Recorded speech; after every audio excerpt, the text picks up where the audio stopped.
Hello everyone, स्वागत है आपका एफएमआई इंस्टीट्यूट में। आइए हम अकाउंट्स का आज एक टॉपिक लेने वाले हैं जिसका नाम है फंडामेंटल ऑफ पार्टनरशिप। हम यहाँ पर कुछ टॉपिक्स के बारे में पढ़ेंगे जिसमें फंडामेंटल्स में हम पार्टनरशिप डीड के बारे में बात करेंगे और आज हम उसमें से एक टॉपिक ड्राइंग्स का भी लेने वाले हैं। अब इसमें क्या होता है पार्टनरशिप्स में, अब सबसे पहले हम समझते हैं पार्टनरशिप क्या होता है। पार्टनरशिप जब दो से ज्यादा बंदे किसी एक बिजनेस को करने जा रहे हो उसे पार्टनरशिप कहते हैं। और जब हम बात पार्टनरशिप की आती है तो यहाँ पर बहुत सारी ऐसे टॉपिक्स होते हैं जिनको हमें समझना बहुत जरूरी होता है। जैसे कि पार्टनर्स आ रहे हैं बिजनेस में, साथ में बिजनेस करने के लिए, तो साथ में कितना पैसा लेकर आ रहे हैं जिससे वो भविष्य में बिजनेस करेंगे, जिसको हम कैपिटल बोलते हैं। और जब वो बिजनेस में पैसा लेकर आएंगे कौन कितना कितना पैसा लेकर आएगा और वो प्रॉफिट का कितना कितना हिस्सा आपस में बांटेंगे। पार्टनर्स में किस पार्टनर को सैलरी दी जाएगी, किस पार्टनर को सैलरी नहीं दी जाएगी, किस पार्टनर को कमीशन दिया जाएगा नहीं दिया जाएगा। अगर हम पार्टनरशिप डीड के अंदर प्रॉफिट के अलावा इंटरेस्ट ऑन कैपिटल के बारे में भी डिस्कशन करते हैं तो वो इंटरेस्ट ऑन कैपिटल किस प्रकार से दिया जाएगा, किस रेट पर दिया जाएगा, कौन कौन से सिचुएशन में दिया जाएगा, कौन कौन से सिचुएशन में नहीं दिया जाएगा, इन सब के बारे में हम इसमें बात करने वाले हैं। ड्राइंग्स भी इसमें से एक टॉपिक है बेटा, कि जिसके अंदर ड्राइंग्स मतलब सबसे पहले हम ये समझते हैं कि ड्राइंग्स होता क्या है। ड्राइंग्स जब हम हमारे बिजनेस में से अपने पर्सनल काम के लिए कोई पैसा विड्रॉ कर लेते हैं तो उस सिचुएशन को ड्राइंग्स कहा जाता है। और इसके ऊपर फर्म पार्टनर से इंटरेस्ट चार्ज करती है जितनी उन्होंने ड्राइंग्स ली है। अब इसमें इंटरेस्ट रेट कई बार क्वेश्चंस में गिवन होती है कि भाई 10% है कि 20% है, कितना परसेंट है। और अगर गिवन नहीं है और चार्ज करने के लिए ड्राइंग के लिए इंटरेस्ट ऑन चार्ज ड्राइंग करने के लिए बोला गया है बट हमारे पास में कोई परसेंटेज कोई रेट गिवन नहीं है तो उस केस में हम 6% पर एनम के हिसाब से हमारी फर्म हमारे ऊपर मतलब पार्टनर्स के ऊपर चार्ज करती है। उसी के ऊपर आज हम टॉपिक पर हम बात करने वाले हैं। आइए हम बात करते हैं। देखो, इंटरेस्ट ऑन ड्राइंग कई प्रकार से लिए जाते हैं। दो चीजें, पहला रेगुलर बेसिस पर और एक होता है इररेगुलर बेसिस पर। ये दोनों चीजें क्या होती है समझिए। इररेगुलर बेसिस पे मतलब यहाँ पर कोई टाइम पीरियड फिक्स नहीं है पार्टनर का, मतलब उसको जब जरूरत पड़ी उसने बोला कि ठीक है मुझे इतना पैसे की जरूरत है और उसने ले लिया और काम खत्म। मतलब यहाँ पर कोई पार्टनर का फिक्स नहीं होता है कि वो कितना हर महीने या 2 महीने या 3 महीने या 4 महीने या 6 महीने या साल में एक बार कंपलसरी है वो ले रहा है तो पार्टनर ड्राइंग ले रहा है वो, ये इसमें इरेगुलर में कंफर्म नहीं होता है। बस ये है कि जब पार्टनर्स को जरूरत पड़ी कोई फिक्स नहीं है, उसने पैसा विड्रॉ कर लिया। तो इस केस में क्या होता है, हमें ज्यादा परेशान नहीं होना है। सिर्फ हमारे पास में जो अमाउंट है मतलब जितना पार्टनर ने फर्म में से पैसा विड्रॉ किया है अपने पर्सनल काम के लिए वो अमाउंट हमारे पास में होना चाहिए या हमें पता होना चाहिए। उस पर कितना rate of percent firm charge कर रहा है वो गिवन होना चाहिए। और ये अमाउंट कितने समय के लिए पार्टनर ने अपने पर्सनल काम के लिए इस्तेमाल किया है, क्योंकि ये ड्राइंग दोबारा से देनी भी पड़ती है पार्टनर को। तो जब उसने विड्रॉ किया अपने पर्सनल काम के लिए तो वो कितने समय के लिए किया वो भी हमें चाहिए होता है। तो वो टाइम भी हमें चाहिए होता है कि भाई 2 महीने के लिए किया था कि 3 महीने के लिए किया था, 4 महीने के लिए किया था, व्हाटएवर, ये सब चीज इसमें आती है। तो ये इररेगुलर बेसिस होते हैं बेटा। अब इसके बाद हम बात करते हैं रेगुलर बेसिस की। इसमें बहुत सारे सिचुएशंस और बहुत सारे केसेस हमें देखने को मिलेंगे कि भाई बहुत से पार्टनर्स हैं जो हर महीने की पहली तारीख को विड्रॉ कर लेते हैं पैसा, बहुत से पार्टनर्स ऐसे हैं जो हर महीने की मिड में विड्रॉ कर रहे हैं रेगुलर बेसिस पर, या बहुत से पार्टनर्स ऐसे हैं जो हर महीने के आखिरी में रेगुलर बेसिस पर जो है यहाँ पर विड्रॉ कर रहे हैं अपने पर्सनल काम के लिए, ड्राइंग कर रहे हैं कैपिटल में से, फर्म के पास में से पैसा जो फंड है उसमें से, या क्वार्टरली कर रहे हो, कैसे भी कर रहे हो, बट वो रेगुलर बेसिस पे कर रहे हैं, इसमें हमें पता है। और जब रेगुलर बेसिस पर किया जाता है तो उसमें क्या होता है, टर्म्स एंड कंडीशन चेंज हो जाती है। जिस प्रकार से वो इशू, मतलब जिस प्रकार से वो ड्राइंग कर रहा है, हमें उसके ऊपर उसी प्रकार से चार्ज लगाना पड़ता है। और यही इरेगुलर बेसिस में कोई कंफर्मेशन नहीं है। जब भी पार्टनर को जरूरत पड़ा, उसने फर्म में से पैसा विड्रॉ कर लिया ड्राइंग के रूप में, और उसके ऊपर जितने समय के लिए उसने लिया, हमें और फर्म में क्लियर होता है पार्टनरशिप डीड के अंदर।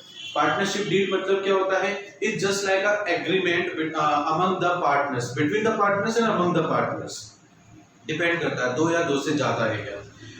अब उसमें पार्टनरशिप डीड के अंदर क्या होता है कि हम ये पहले से ही लिख के रखते हैं कि भाई पार्टनर जो है, अगर वो if in case any emergency cases में अगर वो विड्रॉइंग करता है, तो ड्राइंग पर उसको पार्टनर को फर्म जो है, पार्टनर जो है फर्म को पे करेगा उस ड्राइंग के ऊपर चार्ज, और वो गिवन है तो उतना ही देना पड़ेगा आपको। और अगर गिवन नहीं है तो यहाँ पर पार्टनरशिप एक्ट 1932 के तहत जो है आपको 6% पर एनम देना पड़ेगा। तो ये इरेगुलर बेसिस की बात हो गई। अब हम आइए बात करते हैं रेगुलर बेसिस में। तो इस पर बहुत सारे ऐसे मेथड्स भी होंगे, केसेस भी होंगे, जिसके बारे में हम डिस्कशन करेंगे। तो अभी आपने इंटरेस्ट और ड्राइंग का थोड़ा सा कॉन्सेप्ट समझा, जिसमें हमने इरेगुलर के बारे में देखा। अब हम रेगुलर में देखेंगे कि रेगुलर में किस प्रकार से किया जाता है।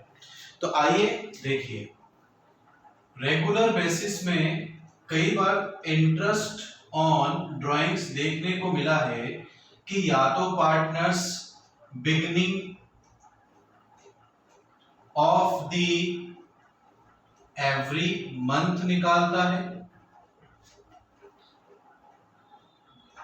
या फिर mid of the every month निकालता है, या फिर एंड ऑफ द मंथ निकालता है। ऐसे तीन प्रकार से कैलकुलेट करते हैं। चौथा हमें देखने को मिलता है क्वार्टर्स का। इस क्वार्टर्स में क्या होता है, हर 3 महीने का एक पेयर होता है, और ये टोटल कितने पेयर्स होते हैं, ये 4 पेयर्स होते हैं पूरे एक साल में। ठीक है, तो इसमें भी हमें बिगिनिंग ऑफ द क्वार्टर देखने को मिलता है, मिड ऑफ द क्वार्टर देखने को मिलता है, और लास्ट यहां पर हमें एंड ऑफ द क्वार्टर देखने को मिलता है। तो इस प्रकार से हम यहां पर इंटरेस्ट ऑन ड्राइंग्स को कैलकुलेट करते हैं। अब इसमें एक और मैं ऐड करना चाहता हूं 5th में, जिसमें क्या होता है, फिक्स डेट्स गिवन होती हैं। मतलब जैसे यहाँ पर कंफर्म है कि हर महीने की पहली तारीख को, या हर महीने के मिड में, या हर महीने के आखिरी में, या क्वार्टर्स की सिचुएशन में फिक्स है। बट कई बार क्या होता है, कोई मंथ फिक्स नहीं होता है, सिर्फ डेट दी रखी होती है और मंथ आपको दे रखा होता है, बट ऐसा कोई कंटिन्यूसली गिवन नहीं होता कि भाई हर महीने ही वो निकाल रहा है। तो एक पर्टिकुलर कुछ डेट्स गिवन होती हैं, उसमें भी इंटरेस्ट ऑन ड्राइंग्स निकालना पड़ता है, तो उसमें भी सिचुएशंस अलग हो जाती है। बट जिसमें फिक्स डेट्स गिवन होती हैं, डेट्स बोल रहा हूं मैं यहाँ पर, कुछ फिक्स डेट्स जो पूरे साल भर में यहाँ पर हमें गिवन होती है अलग अलग मंथ्स के अंदर, उसको भी सॉल्व करने का तरीका थोड़ा सा अलग होता है। वो भी आपके 2 मेथड से सॉल्व किए जाते हैं। पहला जो मेथड होता है उसको बोलते हैं सिंपल मेथड, और दूसरा जो मेथड होता है उसको बोलते हैं प्रोडक्ट मेथड। इन 2 तरीकों से जो भी फिक्स डेट्स की हमारे पास में ड्राइंग्स गिवन होती हैं, वो हम इन 2 मेथड से कैलकुलेट करते हैं। आई होप आपको ये पूरा इंटरेस्ट ऑन ड्राइंग्स का रेगुलर का कॉन्सेप्ट समझ में आया होगा। तो चलिए हम पहला एक क्वेश्चन करके देखते हैं, जो कि हमारे इसी फिक्स्ड डेट्स सिंपल मेथड और प्रोडक्ट मेथड से रिलेट करता है। हम पहले सिंपल मेथड समझेंगे, फिर उसके बाद में प्रोडक्ट मेथड समझेंगे। चलिए हम एक क्वेश्चन करते हैं। आइए तो हम पहला क्वेश्चन इंटरेस्ट ऑन ड्राइंग्स का देखते हैं। इसमें एक क्वेश्चन है, मिस्टर अशोक एक पार्टनर है एक फर्म में और वो विड्रॉ करते हैं कुछ अमाउंट पूरे साल भर में ड्यूरिंग द ईयर 31 मार्च 2018। यहाँ पर हमें देखने को मिल रहा है कि मिस्टर अशोक ने, हमारे यहाँ पर जो मिस्टर अशोक हैं, उन्होंने यहाँ पर अप्रैल 30 को 8,000 रुपीज विड्रॉ किए हैं फर्म में से। फिर जून 30 को उन्होंने 6,000 रुपीज किए हैं। फिर सितंबर 30 को उन्होंने 5,000 रुपीज विड्रॉ किए हैं। उसके बाद उन्होंने दिसंबर 31 को 12,000 विड्रॉ किए हुए हैं और जनवरी 31 को उन्होंने 10,000 विड्रॉ किए हुए हैं। यहाँ पर इंटरेस्ट ऑन ड्राइंग कैलकुलेट करने के लिए बोला गया है और उसका इंटरेस्ट दे रखा है 9% पर एनम। आइए हम यहाँ पर समझते हैं कि जब ऐसी फिक्स डेट्स दे रखी हो तो हमें इसमें इंटरेस्ट ऑन ड्राइंग्स कैसे कैलकुलेट करना चाहिए। देखिए, इसमें हम दो मेथड से कर सकते हैं। मैंने पहले भी बताया हुआ है, एक मेथड है सिंपल मेथड और एक मेथड है प्रोडक्ट मेथड। मैं आपको दोनों मेथड से सॉल्व करके दिखाऊंगा। पहला मेथड हम लेते हैं सिंपल मेथड। क्या लेते हैं? सिंपल मेथड हम लोग यहाँ लेते हैं। सिंपल मेथड में आपको इस प्रकार से टेबल बनानी होगी जिसमें आपको यहाँ पर डेट गिवन होगी, अमाउंट गिवन होगा, पीरियड गिवन होगा और यहाँ पर आपको interest at the rate of 9% per annum. ये आपका डेट है, ये आपका अमाउंट है और ये आपका पीरियड है up to 31 March. Is that clear? तो मिस्टर अशोक ने पहला ड्राइंग किया अप्रैल 30 को 8,000 रुपीज का। अब यहाँ पर 30 अप्रैल को किया, मतलब अप्रैल तो पूरा चला गया। तो हम यहाँ पर जो इंटरेस्ट चार्ज करेंगे पार्टनर के ऊपर, क्योंकि हमें यहाँ पर फर्म बनकर सोचना है, पार्टनर बनके नहीं सोचना है, तो अब हम यहाँ पर जो इंटरेस्ट चार्ज करेंगे पार्टनर्स के ऊपर वो मंथली करेंगे और जब से उसने चालू किया उसके बाद से देखेंगे। जैसे कि यहाँ पर 30 अप्रैल निकल चुका है तो हम मई काउंट करेंगे, मई काउंट करेंगे, जून, जुलाई, अगस्त, सितंबर, अक्टूबर, नवंबर, दिसंबर, जनवरी, फरवरी और मार्च। तो इस प्रकार से ये 11 मंथ्स हो जाते हैं और 11 मंथ्स हो गए यहाँ पर। अब आप इसको यहाँ पर कैलकुलेट करेंगे, जैसे कि total amount into rate upon 100 into 11/12 आपको ये इसमें लिखना है। तो हम इसको कैलकुलेट करेंगे तो हमारा आंसर 660 आएगा। उसी प्रकार से नेक्स्ट उन्होंने जून 30 को विड्रॉ किया है 6,000 रुपीज। वही चीज हमें रिपीट करनी है क्योंकि जून 30 मतलब जून निकल चुका है। तो इसका मतलब ये हो गया कि हमें जून छोड़कर बाकी आगे काउंट करना पड़ेगा, जैसे जुलाई, अगस्त, सितंबर, अक्टूबर, नवंबर, दिसंबर, जनवरी, फरवरी और मार्च। तो ऐसे करके यहाँ पर 9 मंथ्स हो जाते हैं। तो यहाँ पर 6,000 आपका total amount of drawings, rate upon 100 into time upon 12 और हम इसको जब कैलकुलेट करेंगे तो हमारे पास में इसका आंसर आएगा 405। इसी प्रकार से नेक्स्ट उन्होंने सितंबर 30 को किया 5,000 रुपीज। तो एज यूजुअल जैसे हम बाकी दो में किया है वैसा इसमें भी करेंगे। सितंबर निकल चुका है क्योंकि 30 तारीख मतलब सितंबर की आखिरी तारीख को विड्रॉ किया गया है। तो सितंबर निकल चुका है, तो नेक्स्ट सितंबर के बाद क्या आता है, अक्टूबर, नवंबर, दिसंबर, जनवरी, फरवरी और मार्च, मतलब 6 मंथ्स। तो ऐसे कैसे आपको यहां पर भी कैलकुलेट करना है, ये आपको ऐसे कैलकुलेट करना है। तो 5000 आपका टोटल अमाउंट हो गया है, और ये रेट और ये आपका टाइम अपॉन 12 हो गया। इसका आंसर 225 आ चुका है। ऐसे ही नेक्स्ट उन्होंने दिसंबर 31 को किया है, भाई दिसंबर निकल चुका है, ठीक है, और उन्होंने 12,000 रुपीज विड्रॉ किया है। दिसंबर निकल गया तो बचे 3 महीने, तो उस हिसाब से 12,000 इंटू 9/100 इंटू 3/12, तो इसको कैलकुलेट करो आप। कैलकुलेट करके इसका जो आंसर आएगा वो 270 आएगा। कितना आएगा, 270 इसका आंसर आएगा। ऐसे हमारे पास लास्ट उन्होंने ड्राइंग किया है जनवरी 31 को, 10,000 रुपए उन्होंने विड्रॉ किए हैं। 31 जनवरी है, मतलब जनवरी पूरा निकल चुका है। तो जनवरी पूरा निकल चुका है तो इट मींस यहां पर सिर्फ फरवरी और मार्च ही रहेंगे, तो 2 महीने बचे बेटा। यहां पर 10,000 इंटू 9/100 इंटू 2/12, तो आपका आंसर 150 आता है, ठीक है। इसके बाद में ये हमारा लगभग सिंपल मेथड कंप्लीट हो चुका है। इसके बाद में हम इसका टोटल करेंगे, तो ये करीबन 41,000 आ रहा है, और इसका टोटल करेंगे तो करीबन 1710 आ रहा है।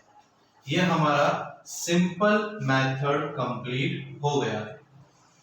आई होप आपको simple method on the fixed date of drawings समझ में आ गया होगा कि इसमें हम टोटल इंटरेस्ट कैसे कैलकुलेट करते हैं।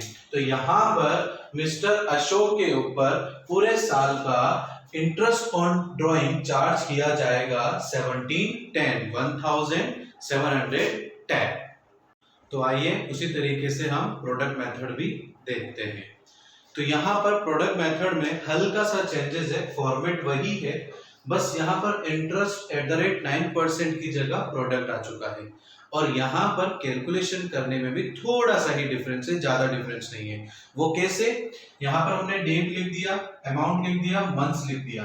अब आप यहाँ क्या करेंगे, 8,000 को 11 मंथ से इनटू कर देंगे, तो यहाँ पर इसका आंसर 88,000 रुपीज आएगा।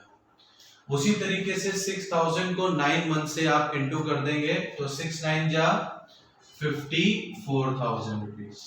ऐसे ही 5,000 को आप 6 इंटू कर देंगे, 6 5 जा 30,000 रुपीज आ जाएगा।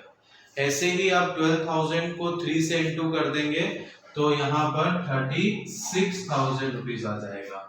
और इसी प्रकार 10,000 को 2 से आप इंटू कर देंगे, तो ये आ जाएगा 20,000। अब आप इनको टोटल करिए, और जब आप इनको टोटल करेंगे तो उसी के बाद हमारा क्वेश्चन कंप्लीट होगा कि हमें कैसे इंटरेस्ट ऑन ड्राइंग निकालना है इसके ऊपर। तो अगर हम इसको कैलकुलेट करें तो आंसर आता है 2,28,000 रुपीज। बस इतना सा करना था। उसके बाद हम क्या करेंगे, हमारे पास में जो भी टोटल प्रोडक्ट आया है उसे हम rate upon 100 into time upon 12 से कैलकुलेट कर देंगे। तो टोटल प्रोडक्ट मेरे पास में 2,28,000 रुपीज आया है। रेट मेरे पास में वही क्वेश्चन में 9% गिवन है, तो मैं 9% पर एनम ही लूंगा 100। और यहाँ पर रेट जो है हम एक एवरेज मान लेंगे पूरा, क्योंकि यहाँ पर हमने सभी को एक साथ ही कर लिया है, इसलिए मैं यहाँ पर 1/12 लिख दूंगा। यहाँ 0 से मैं 0 काट दूंगा, ये 3 से ये 4 से कट जाएगा, तो इस तरीके से मेरा आंसर 1710 आ जाएगा। तो ये तो था, देखा आपने कितना आसान था। तो ये तो था आपका सबसे दूसरा प्रोडक्ट मेथड। तो ये आई होप आपको सिंपल मेथड और प्रोडक्ट मेथड दोनों समझ में आए होंगे कि जब हमें इस प्रकार से फिक्स डेट्स गिवन हो ड्राइंग करने की, तो उसमें हम दो मेथड से कैलकुलेट कर सकते हैं, एक सिंपल मेथड और एक प्रोडक्ट मेथड। फिर उसके बाद में हमने पहले सिंपल मेथड से करके देखा, फिर हमने दूसरा प्रोडक्ट मेथड से करके देखा। दोनों बहुत ही सिंपल थे और दोनों में डिफरेंस भी बिल्कुल माइनर सा था। आई होप आपको समझ में आया होगा। अब हम बाकी किस प्रकार से इंटरेस्ट ऑन ड्राइंग्स कैलकुलेट करेंगे, ये हम हमारे सेकंड पार्ट में हम देखेंगे। तो आई होप आपको अच्छा लगा होगा। Thank you. अगर वीडियो पसंद आया हो तो शेयर लाइक भी कर दीजिएगा और चैनल को सब्सक्राइब भी कर दीजिएगा। धन्यवाद।